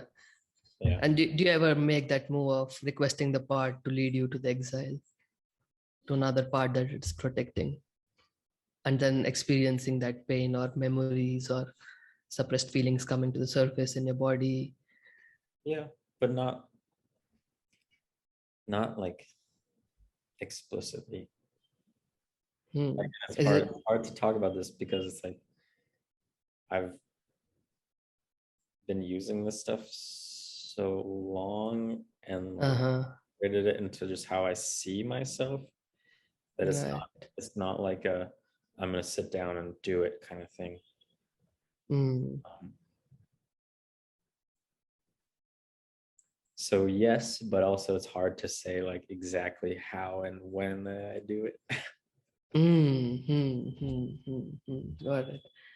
Yeah. Because in my, like how I see IFS, I think personally I see it, the big end goal is getting to the exile, getting to the pain. Everything else is in facilitation of making that happen. Yeah, And I also see that you can talk to all these parts and try to resolve the conflicts between them and bring more peace and try to get them to change their ways. I think yeah, those things almost happen smoothly and automatically when these parts are not burdened by the pain and they are not forced to protect you yeah, from feeling the pain. yeah. I think my sense of that, both from my experience and my reading of IFS, is Hmm. that there is so much protective layers Oh yeah. that you can work with and actually get like so much value out of just like learning to have a compassionate relationship with the protectors and having the protectors Mhm. heard. And yeah, like there's if you don't unburden the exile, like it's still there, but you can Mhm. have like all the defense mechanisms, which would be another way to talk about it, no longer feel like Mhm. you're fighting against them. Oh yeah. A lot changes, and then it's like, oh, okay, well then when you're ready and it's safe Mm. to work with an Mm. exile, Mm. it will kind of show up on its own. Mm. Mm. Like, Yeah. Yeah. like because you no longer have all of the protective behaviors so intense Hmm. guarding you from the exile. Hmm. Hmm. The experience of the exile is more readily available. Hmm. Hmm. So you don't have to Right. dig for it. And Yeah. Yeah. protectors are ready for that to happen. So Hmm. I don't know. But again, it's like I've had experiences like that where it's like really fucking huge and terrifying exiles that Hmm. showed up in many ways out of nowhere because a lot of Right. other stuff had been going on where I had been working with Hmm. Hmm. actors and I was feeling safe. So I didn't go out of my Yeah. way. I didn't go out of my way to Right. deal with that exile or that trauma, Right. Right. but Right. it was like safe enough to bubble up. And then it was very Hmm. intense, Hmm. like extremely intense. But I didn't go out of my way to Right. meet it. Um, Right. I don't know. I think those things, if we want to talk about them as exiles or any other way, Hmm. Hmm. do often kind of show themselves when the rest of your system is like ready for it to be seen. Hmm. Hmm. Hmm. That's Hmm. also talking from a point of view where I'm not only doing IFS like in sessions, Yeah. Yeah. where I'm like living it a lot of the time. Yeah. Yeah. Yeah. I also believe that if you commit to it during a sit, you can work through the layers and create a safe container and like take an active approach towards discovering that exile or meeting that exile, and keep loving whatever comes up in the way. And just like if you're sitting there for like 2 hours, like I have all the time, I'm going to Yeah. work through all the layers today, and Yeah. there's no hurry. We can be completely safe about it and patient about it, and we'll Yeah. just see what protectors come up. And I think by the 90-minute marks, like you have dealt with like 8 protectors, and all of them feel very much okay with what you're doing and are completely on board. And now Yeah. because you've created so much trust during that 90 minutes, you also have an embodied sense of safety and you're feeling good, Yeah. and which creates the opportunity to just meet the exile, which would have otherwise taken more time, more emotional safety in day-to-day life Yeah. to come up. It's like how taking an going into an altered state, like artificially like creating that emotional safety where the exile feels safe enough to just come out, and which allows healing to happen at an accelerated rate. I think Yeah. similarly through an extended set or deeper meditations, you create that enhanced level of emotional safety, which is not easy in a day-to-day life. It requires a level of concentration or a level of, I don't know, some extra efforts. And once that emotional safety threshold has crossed, now you have an opportunity to heal something which would have otherwise taken more months to heal. Yeah. Yeah. Well,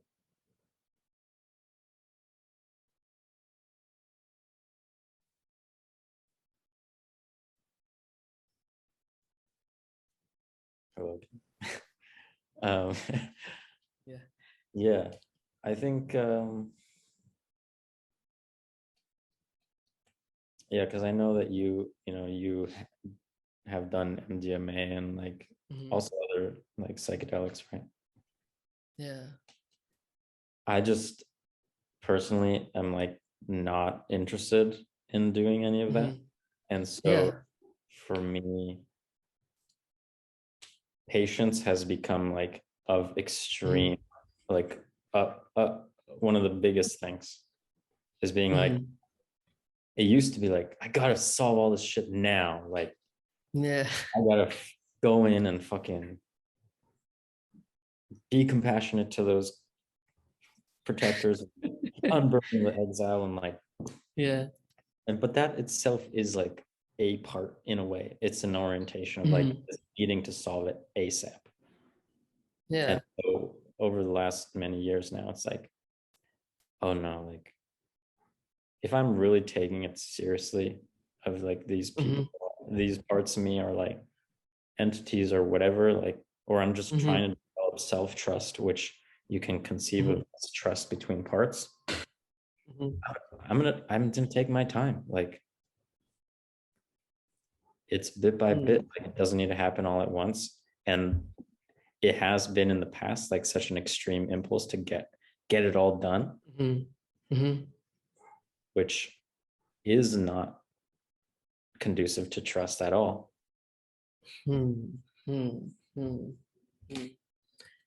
Yeah. So trusting that Mhm. it will unfold as it needs to in the time that and when it needs to happen. Yeah. And that's not to say that I don't do like Mhm. explicit work around this stuff, right? Like Right. Yeah. doing Yeah. these You do. calls every single day, right? Mhm. And I'm doing it myself. Yeah. But there has been this trust over the years that's developed, which is like this stuff takes time, and I Mhm. trust that it'll unfold as it needs to unfold, and the things that need to come up when they're ready to come up, and I have the capacity to handle, Mhm. they'll come up, Mhm. and then I'll deal with it. Mhm. Mhm. Mhm. As Yeah. I've also been working like with like somatic work and like nervous system work Mhm. very deeply for the last few years, which is about Yeah. developing like this deep sense of somatic safety. That's Yeah. part of, I think that's a huge part of my perspective and why I'm not interested in any kind of substances in this process, is because Yeah. I have been, and I think it's very important to develop that deep somatic nervous system level of safety, because within that, then the things that need to happen will begin to happen, because the safety's there, and you don't have to create the safety with some other tool. Yeah. But again, it takes time. It takes a lot of time. Yeah. I think for me, very initially, like, first of all, I have a part which is like optimize. Yeah. So this part wants to like leverage the tools, and I also have this idea of like being strategically reckless, like creating a baseline level of safety through relationships, through like your financial, emotional, physical, like create that baseline level of safety, and then dive into the deep ends. And even if you're not doing substances, I think even if you completely keep substances aside, there are still modalities which put you into altered states of consciousness, which give you access to stuff, which building that baseline level of safety would probably take me 10 years. And I've gotten access to stuff through altered state, or even if you don't do substances, maybe getting access to stuff which is very pre-verbal and takes a very high threshold of emotional safety, and you're able to solve that, and it instantly shoots up your baseline level of safety because you have solved this big thing. You now trust your body more, your parts trust you more because they've seen you solve this big thing. And so it is like, I wouldn't even call it a shortcut. The body has these inbuilt mechanisms where you put the body in that state and the body will do its job. You don't even have to do anything. Yeah, I think that. How do you feel about that? And I mean, probably because I haven't told you specifically what I have been up to, but yeah. I mean, that's the kind of thing I do. Okay. Yeah. I mean, like the somatic meditation I've been doing for like 4 years now, right? Yeah, that is all about like going into, I don't like the word consciousness is not really part of my vocabulary. A lot of this language I think gets really fancy in a way that I don't necessarily find helpful, but like yeah, I've been doing that regularly for 4 years, and it is about putting yourself, I mean, that's what focusing is about. Focusing is like the name of the method, but it's a method, but there's a deeper thing there, which is about learning to not be led by your head, listening to your body, which is, you have to be like, okay, I'm not the one in control anymore. And that's what listening to your body is all about. Like at its core, like that's what focusing is about, listening. It's not, into something which is not your intellect anymore, something which you control. And I think that also that giving up of control is an important piece of the puzzle. But yeah, so anyway, that's like one component of it. Is like I've been, for 4 years I've been doing this meditation, which is about deep, like going into the unconscious through the body and exploring parts kind of in a deeply somatic way, right? It's like, but not visually, but like, oh, like what's going on in my body, like very nuanced way, and where am I holding tension? Tension occurring, when does it happen more, etc., all this stuff, and working with that. And yeah, so I don't know. That's been a huge thing for me. It's just like Hmm. no longer being in a rush to solve things. Ironically, solves a lot of things. Yeah, yeah, it does. Mhm. Uh, and so, yeah, I mean, I have hang-ups around like using substances. Oh yeah, Maybe they definitely like have their I own have my own bag trade-offs. There's risk. Yeah. judgment around it, right? So I'm not saying I have like a perfectly clear Mhm. point of view on it, but I personally don't really want it, and it's working pretty well. Oh yeah, yeah. I totally respect that, and they definitely do have their own risks, and you have to weigh everything, Yeah, and you still have to be open to things going wrong and everything. Yeah, it's just that a part of me, and I've learned to honor this part. Like there was also judgment from me towards this part, which is always like optimize, optimize. How can we go to the next level, next level, next level? yeah, And so it's this part that it operates from a place of fear, of course, and wants to just continue to push boundaries, but also like recognizing this part's positive intent for me and the role it has played for me to get to this point. So yeah, definitely that. But for me, the next stage of journey is just letting this part go, allowing it to relax, and like you mentioned, things take time and allowing them to unfold. At the same yeah, time, I do believe in the value of this question that in every domain, how can we 10x whatever we're doing? And sometimes it's just about asking that question. And yeah. because there's always some 10x available on the table that you might not be aware of or that you might not be taking, and simply asking that question Mm, makes you aware of possibilities out there, and suddenly mm. things that you hadn't earlier considered. And yeah, like I mentioned, it doesn't necessarily have to be substances, right? People are doing a lot of interesting stuff with breath work, which is again looks and sounds very intense, but it does put you into an altered state where a lot of intense stuff happens. Yeah. Yeah, so something like that. I don't know. What's the value of that question? Why The why value, why seek 10x yeah, stuff? because there are a lot of limiting beliefs that we all have been conditioned into. And how would you know if something's better out there unless you ask that question? How would you have stumbled on to focusing or IFS if you're not asking that question? There might be a better way of solving these emotional problems that I'm currently facing. Yeah, but that's different than how do we 10x this?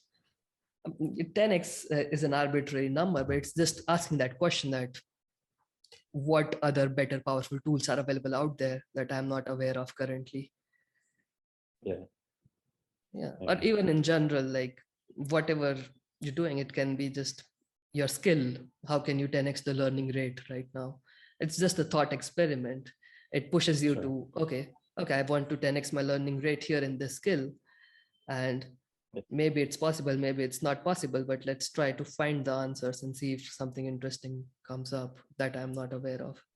Because I do believe there are shortcuts out there that people who have obsessed with stuff, they're talking about it out there. It's just about yeah, asking that question and finding it. yeah. Yeah, I don't know. It is a very a thing that I get like a lot of resistance around Mhm. MDMA. I mean, Oh, yes, yeah. mostly anything I can say right now is just like resistance and like argument against it. Mhm. Mhm. But knowing that, like for Mhm. example, Mhm.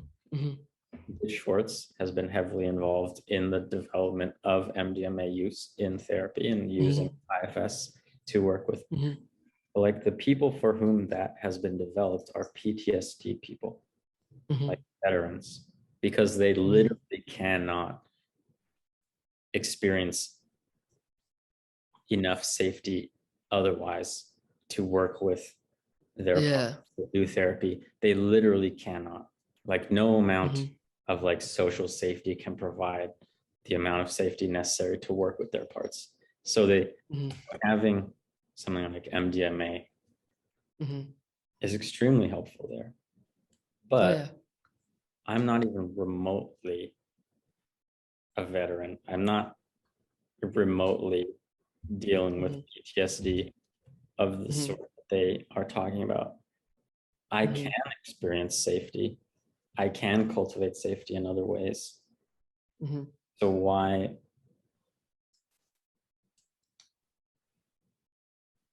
Yeah, and with MDMA specifically, I respect anyone's choice to not do it because there's not enough history, enough experimental data, and everything, and it's still a leap of faith, or it's still some risk you are undertaking by doing that. If it was a substance that had been used for like 1,000 years, and It's not really about the risk so much to me as about mm, what's the impulse to do that, oh, the right? Because impulse. it can be Mm, done. We can do mhm. this work without it. And yes, there is this tool, which is very powerful. Oh yeah, But to why? to Then which that impulse. yeah, to which I often put this counter question, which might come across as obtuse, like you can travel 1,000 miles by foot and you can travel 1,000 miles by an airplane. Why do you choose an airplane?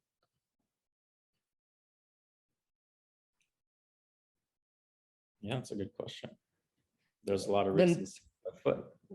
yeah, when powerful, safe technology becomes available, it makes sense to leverage it, in my opinion. Yeah. I mean, my first thought in answer to the airplane thing was not because it's better, but because it might be necessary for the conditions, this living situation that we're in. Hmm. But I don't think I would Sorry. just Yeah. automatic. I don't think I would just Mhm. automatically opt for airplane over non-technological solution. Yeah, but see, it allows you to get more done, experience more. It's this, of course, there's an impulse for more behind it, and then you can investigate where that impulse comes from and why do you even have an impulse for more. What do you But miss? Well, but I think even that question is very interesting. It's like, mm, okay, you can walk or you can take an airplane. So what would lead you to choose one or the other, right? What are you missing yeah. when you take an airplane? You're missing Hmm. a lot. And that's that. I think that side of the thing is that I lean more into. It's like, what are you missing when you take an Hmm. airplane? Hmm. And what are you trying to get so fast by taking an airplane? Yeah. So the first thing is what you're missing is, of course, you're missing something. Whenever there's two paths and you take one path, there will always be some trade-offs and you'll miss something. And the thing is, this is so subjective, it's hard to quantify or even justify one of the two paths. Yeah, I can just answer from my point of view why I feel the inclination towards taking the airplane. yeah, Uh,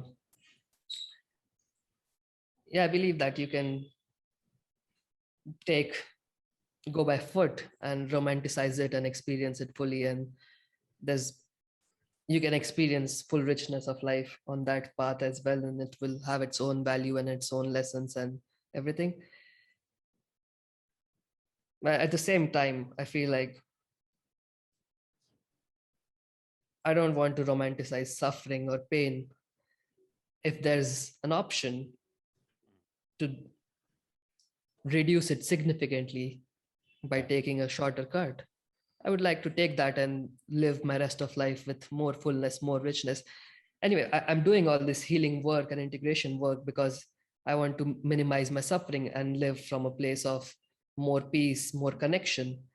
And if I can get that state faster, a part of me is like, why not? yeah, totally. Yeah, I mean, I feel it as well, right? I'm not Yeah. without I'm not without the, Yeah. but I guess I guess the stronger impulse is otherwise for me. That makes Hmm. sense. That's a very Yeah. strong. It's a very strong. I don't want to call it argument because it's not Hmm. how it works, but like Yeah, that perspective I'm maybe. thinking about is like, yeah, if I just solve this stuff, I can live the Mhm, rest of my life from that. It's very mhm. compelling. And I don't know, on a personal level, I'm not sure. Well, and it's not like something that I have to have a stance on either. Right? It's like, Yeah, yeah, oh, yeah, well, it's like, yeah. oh, okay, that's compelling. How do I feel about it? I don't know. That's something to sit with. Yeah, yeah. It's also a useful exercise to just pick the other side and make a case for that. And so, yeah, I have at times sat with this thing. I think we also talked about this on our first ever call. Probably. And yeah, and I sat with it. I've sat with it since a lot of times. And I've definitely biased towards the altered state and faster routes. At the same time, I do wonder from time to time what I am potentially missing out on, not just uh, Yeah. doing this on my own or gradually or without any external Hmm. or any altered state. Yeah. Yeah, I don't know. Like I haven't been able, like there are some cases where in the sense that I might develop a deeper understanding of what the problems actually are, which would give me more insight into people's minds and the nature of suffering. That's Hmm. one big thing I've come up with so far. Hmm. If I take the slow route. Yeah. Yeah. At the same time, I also realize that even if you're taking the faster route, Yeah. there are automatic limitations that are placed on you. Healing happens in a gradual way. Uh, your body will. I've had trips where like I've like even though there's an increased level of emotional safety, stuff Hmm. did not come to the surface, and that stuff has come up to the surface in normal states. Hmm. So you Yeah. do have to put in a lot of work and let it happen gradually Yeah. as Yeah. well. Cool. I don't know.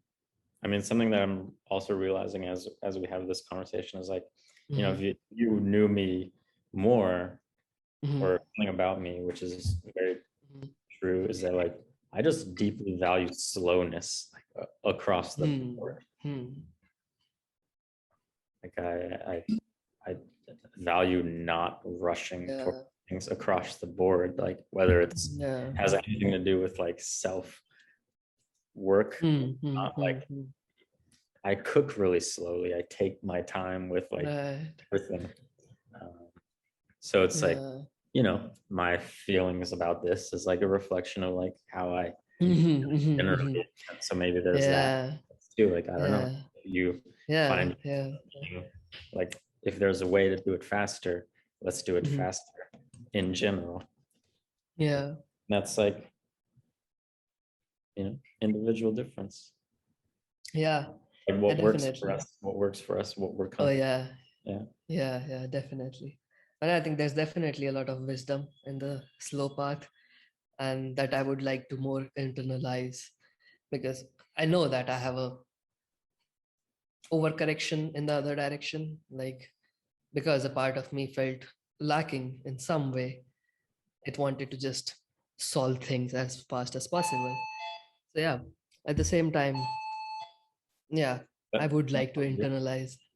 Yeah, sorry. that noise, was that noise coming from yours? Yeah, Oh, yeah, I was like, okay, sorry. yeah. I'm saying yeah, I would like to internalize the wisdom and slowness and deepness. But yeah, Yeah, at the same time, also honoring this part of me, which is like move fast, break things.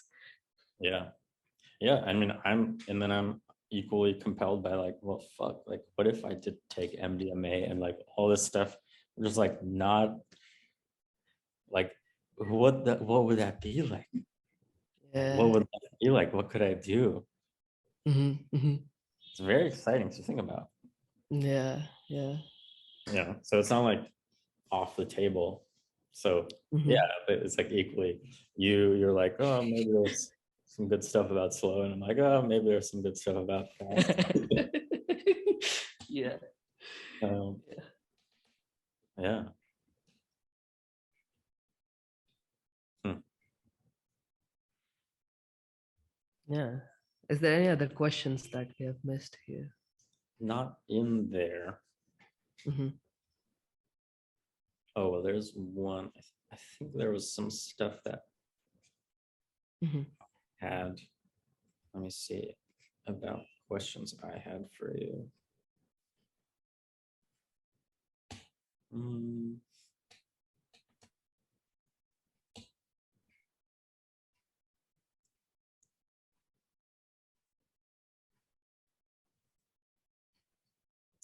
no, so there's not ones from me. So there was this other question about, oh, there were some more questions on Twitter. Oh. Um, Oh yeah, Dalton posted a right. question. Um,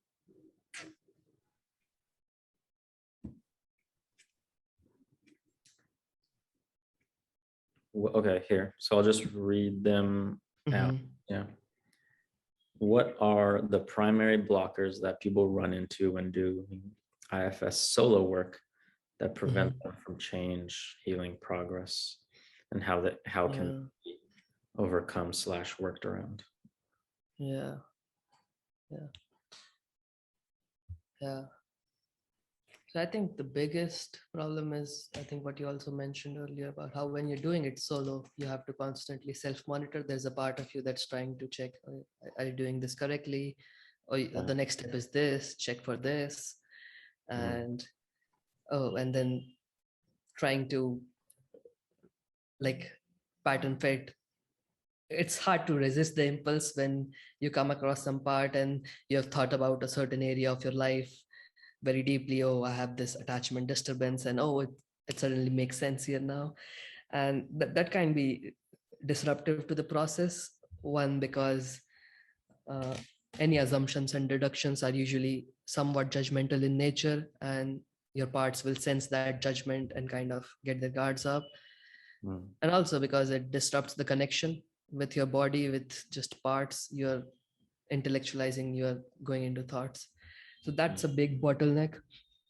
And I mm, think one way to solve this would be, of course, working with the guide is one, but two, just having a friend hold space for you, and doesn't even have to be actively involved in the process. You can um, ask the friend to just have a minimal involvement, ask a few questions where necessary, nudge you towards the direction that you had pre-decided on, and check once in a while if you're in self, if you're blended in with other parts, so that you don't have to self monitor yourself right. constantly. I think Right. that makes a big difference. And also the big difference is, like, if you have someone holding space for you, it's easy to sit for 60, 90, 120 minutes versus just sitting on your own. It's Yeah. easy. If you're also sitting on your own, you would get distracted by a bunch of trail of thoughts. And also, like, sitting is a tiring thing. But if you have someone constantly mirroring it back, what you're saying back to you and checking in with you, Yeah. and you will get off track multiple times. Just having someone gently nudge you back on track can make a big difference. Right. Yeah. Yeah. And Mm, one more thing, one big thing is becoming aware to the nature of your own resistance. Uh, because wherever the process is getting blocked, there's some resistance that you haven't uncovered yet. And everyone has unique way of resisting things. And so if you become with your familiar with the parts that block the process or that usually show up and interrupt, and you develop a relationship with them, a trusting relationship with them, and then every time you sit down, you first talk to these parts, like, mm, hey, I'm planning to do this exploration, is it okay with you? I'll go in this direction. Do you have any concerns in mind? If yes, please tell me. What else should I keep in mind? uh, Anything else that you want me to take care of? And it can be things like, oh, go get yourself a quick snack first so that you are not hungry for the next 2 hours, or stuff like that. mm. Yeah. Mm. Okay. So I think this is actually very tied to the one other question that we have here in the comments, which is, Mhm. how would you recommend finding a guide? Yeah.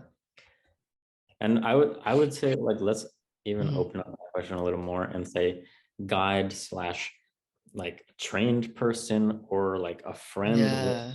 willing to do that with you, whatever, like someone else. Yeah. Yeah. Yeah. I think it has to involve some level of trial and error. Like you have to try it. Like there's no specifications or stuff you can read. Of course, recommendations make a big difference. And if you get a good recommendation from someone you trust, that's the most powerful way to find a guide. Other than that, I think what to look for would be, yeah, I think you would know in your body if you're able to feel comfortable in the other person's presence. Like there will be some level of connection, you would feel safe, you would be able to trust the other person. And Mm. sometimes the person can be fine and your body can still not trust that person. You cannot trust who you cannot trust. Yeah, And so, yeah, an embodied sense of trust and safety with the other person. And yeah, yeah, and if you're looking for a friend, like you got to look for someone who's as interested in the process as you and not just doing it for a token thing. all right. And also like someone with the patience to sit for 60, 90, 120 minutes and not get distracted themselves. Yeah, might just go on their phone. All right, bro. Yeah. When Yeah. yeah, Yeah. um, what else? Yeah, I think that there's definitely an element of skill involved in the process in being able to guide. I've seen my skill get better at it across 70 odd sessions, like comparing my first session to the 78th session. yeah. And so experience definitely makes a big difference. Hmm. What else? Uh, What yeah, this about is, like yeah. logistically finding people, right? Because this was, maybe those were about like Oh, yeah. evaluating. Yeah. Yeah. So the Obviously, IFS you're Institute. you're not in the US, so that's going to change Yeah. who's available and how you would Yeah. with them. But I mean, you Yeah. talked about finding people through Twitter, or people find you for these sessions through Twitter. Yeah. Oh, definitely. I think in general, the recommendation I give to people for any kind of therapist that makes me comfortable working with anyone is a public body of work so that I know how they think, how they approach things. Mhm. And the reason I was drawn to Matt was because Matt was post about his ideas. So I felt comfortable enough reaching out to him and Yeah. doing a session with him. Yeah. And similarly, I think therapists who have a blog, who write about their process and how they think about things, it makes a big difference. And Yeah. you would be able to know beforehand how they approach things and what their values are. And like if they have talked about how their sessions usually go. Yeah, that. So looking for people on the internet who are creating public body of work talking about their experience, like Douglas Tartarin. Wow, like there's so much interesting stuff he has put out. Right. And yeah, so I would definitely have liked to work with him if I could afford him. But yeah, so much Yeah. interesting stuff that he has put out. And like when you hear him talk, you know that okay, this guy knows something, or like there's a level of trust that. Also, I think there's a display of competence as well that puts you at ease. And Mm. Yeah. I think logistically, I think IFS Institute has a directory on their website Yeah. where they have all the registered IFS therapists out there. So Yeah. maybe like just scrolling through that and seeing who has a public body of work and then going through that body of work, then trying a session, Yeah. something along those And lines. Maybe. I think you can narrow it down to like state by state too. So that's a really good Yeah. for US people anyway. Mhm. Yeah. But yeah, so then everything else you were saying previously is like, yeah, do you feel safe with that person? Like you can do Yeah. that. So, Yeah. Definitely.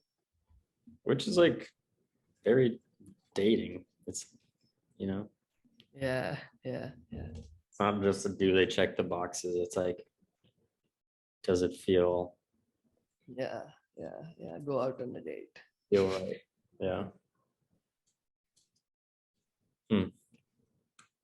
Okay. That kind of leaves us in a sort of like, not quite a call to action, but like, there's the practical information if you need it. Yeah, Find it. Maybe it's time to sort of close this. yeah. Um, trying to think if there's anything else that I wanted to ask you about with this, or if there's anything else you want to say and share or ask. Whatever.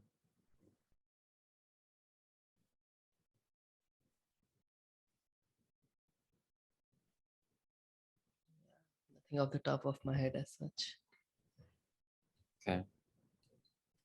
What do you what direction are you hoping to take this? You've been publishing these Hmm. threads. They've been getting a lot of attention. People have been coming to you, reaching out to you. We're having Yeah, a conversation now. Like, where's this going? yeah. So how I'm thinking about it right now is one, I'm still definitely learning, Mhm. and and so it started as a casual thing. It then grew into something more, and now I do have the impulse to make it a more serious thing. And so I'm still trying to think of the right structure to do this. But how I'm thinking about right now is, yeah, people reach out to me, exchange some messages with them to like explain how I work and my process and what to expect and all that stuff. And then I try to get to know them a bit, what their self-exploration journey has been like, what would they expect out of the session. And yeah, I offer a free first session because one, I want to continue to learn and deepen my practice. And I also want to just would like a lot of people to have a good IFS experience, because even having one good IFS experience can unlock it for you to do it on your own. Mm. And yeah, I also want through this process to discover people with whom I feel a very good fit, who I vibe with and who vibe with me, and who would like to do this on an ongoing basis. And yeah, with them, I offer them more sessions on a sliding scale, pay what you want basis. So that's the rough structure I have in my head. But I Yeah. definitely want to do as many sessions as possible, continue to put in the reps and continue to level up, maybe integrate more modalities into IFS, because I feel IFS is a very versatile thing. Parts work in general is very versatile. For example, if once you get to the exile, you can bring in ideal parent figure work, you can bring in bioemotive, you can bring in Right. focusing, somatic experiencing, and Right. yeah, so I'll also try to like start adding more layers and tools to my arsenal. But yeah, definitely want to double down on this and take it forward. Nice. Okay. Well, you know what? I think that's a perfect place for us to at least Yeah, end the recording. yeah. It would be like, okay, bye. um, but yeah, I think it's a good place to end the recording Mhm. with your sort of, yeah, kind of a call to action. If people want to reach out to you about doing this Yeah, work, your what's the Twitter that they should reach out to? it's at the rate now Theo, NOWTHEO. Now, Theo. Mhm. Well, cool. Cool. Let's Thank you for wrap having me. wrap that up there. If you wanna Yeah. if you wanna work with it,